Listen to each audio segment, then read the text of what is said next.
മോഹൻലാൽ നായകനായ ദൃശ്യം 3യുടെ ഏറ്റവും പുതിയ ബോക്സ് ഓഫീസ് റിപ്പോർട്ട് പ്രകാരം ചിത്രം റിലീസിന്റെ 27ാം ദിവസത്തിൽ ഇന്ത്യയിൽ നിന്ന് മാത്രം ഏകദേശം 116.34 കോടി ഗ്രോസ് കളക്ഷൻ നേടിയിട്ടുണ്ട്.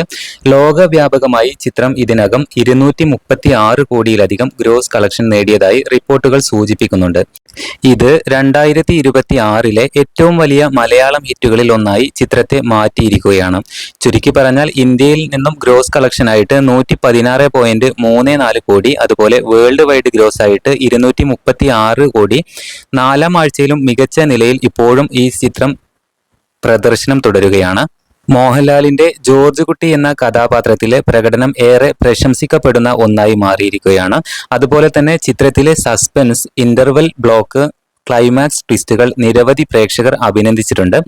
എന്തായാലും ചുരുക്കി പറയുകയാണെങ്കിൽ സസ്പെൻസ് ത്രില്ലർ സിനിമകൾ ഇഷ്ടപ്പെടുന്നവർക്ക് ദൃശ്യം 3 ഒരു നല്ല അനുഭവമാണ്. പുതിയ അപ്ഡേറ്റുകൾക്കായി കാത്തിരിക്കാം.